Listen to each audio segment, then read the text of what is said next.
Kwa muda wa miaka mitatu, mfanyikazi wa Kenya Post Authority amekandamizwa na leadership ya HR management. And we are very, very specific about this. It is the issue of HR management. And when we talk about HR management, we are referring to Bwana Ogutu, who is the General Manager HR. We are referring to Mary Wangai, who is the Deputy. And we are also referring to Dr. Gome, who is the Chief Medical Officer. Why we are specific about Mr. Gome is the issue of mishandling of medical scheme, which we signed on a trial basis. We had said, we agreed that we are going to have a trial for 6 months and have a review of the same. It was also agreed that we are going to have a second trial after another 6 months. That was supposed to run from January to June and then June to December. Very surprisingly, they have come up with an arrangement which is incompatible with humanity. One, they have come up with an arrangement where when one exceeds a certain limit, they are removed from a superior medical facility to an inferior one. And we have had a very sad case yesterday where, no, the day before yesterday, where an employee has been removed from ICU and taken to Coast General Hospital, and he has to pass on because of the mishandling. We have another employee who was again removed from ICU and taken home for a whole night. That employee is currently at Georgia, and nobody from Kenya Post Authority has taken the responsibility. What we are saying as the union and as workers is that we are giving management of Kenya Post Authority 21 days to remove or to transfer the 3 officers because they are of no value to Kenya Post Authority. They are not adding value to management of KPA. They are not adding value to the Kenya government. They are not adding value to the ministry. And that is why we are saying as workers that we are going to have 3 demonstrations every 7 days. We are going to demonstrate in the entire town because of the 3 guys.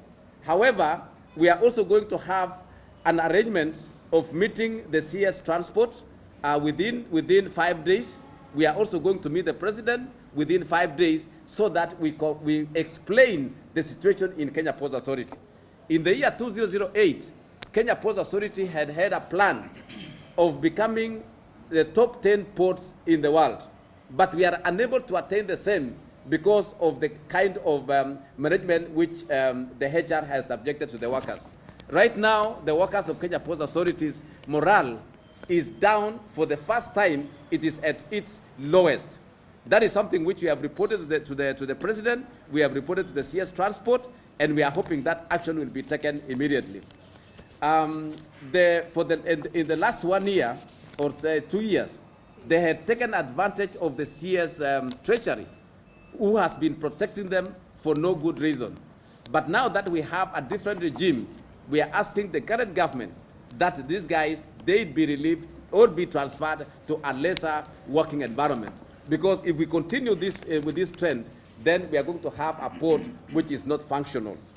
But today, we are mourning the death of our member who was mishandled in the medical facility ICU. We are also saying that this medical facility, which was supposed to be on trial, to be subjected to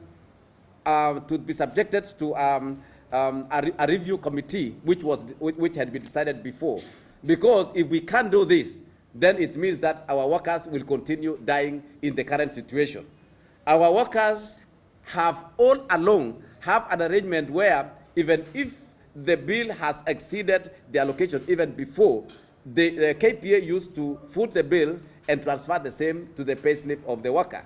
But we don't know all of a sudden what has happened with that arrangement. Yesterday, we are told that they took the medical policy, which even the union also has no input. They have taken it for approval in the board.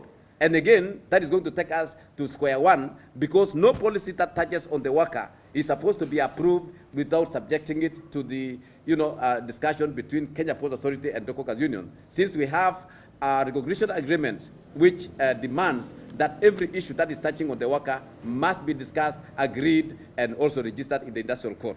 So we want to state it very categorical here is the death of Okombo, we are suing Dr. Gome, we are suing Ogutu. We must sue them because that is not how patients should be handled. Mishandling him is the cause of the death. And that cause of the death, they must pay, the two of them. It is inhuman. I repeat it again. It is inhuman kwamba wewe ukamtoe mtu katika ICU ambao inakuwa monitored.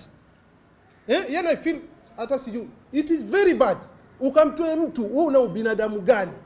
Tena unaitisha ambulance ya kampuni and then mukamtoe mtu. I remember very well. Mr. Okombo was my labor foreman.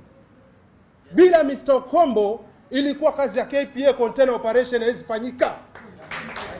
Kwa sababu yeye ndio atatuma watu waende field wakafanya kazi zote. Leo hii Mr. Okombo amedharaulika. Mr. Okombo pale alipo amedharaulika. We must speak it. Mr. Okombo amedharaulika. Leo ni Okombo, kesho ni Mwasera the chairman. Na mtu anakuambia yani hajali, itisha ambulance, peleka ambulance, nendeni mkamtoe pale, mumpeleke Makadara.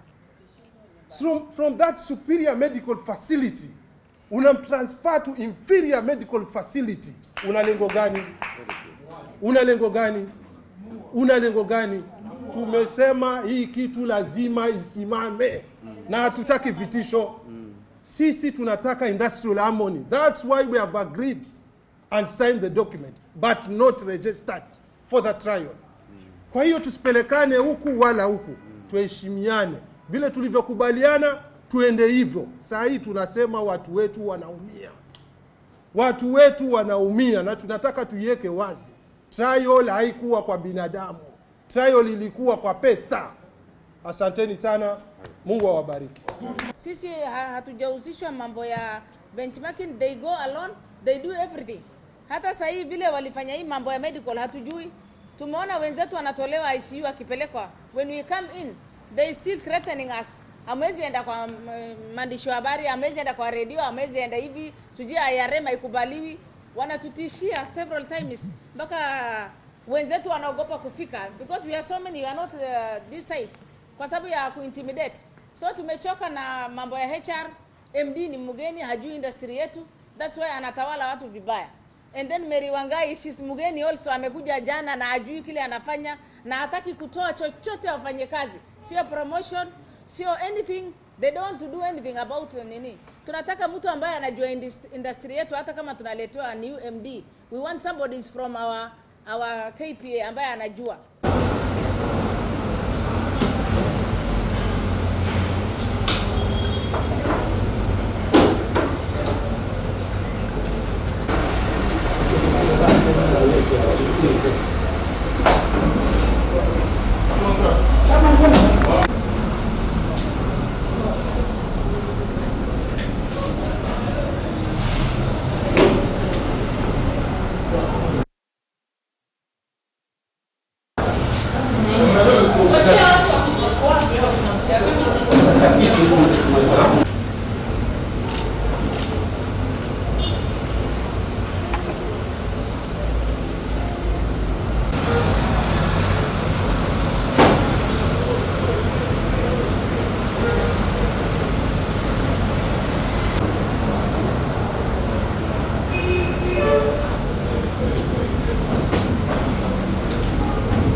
Sawa.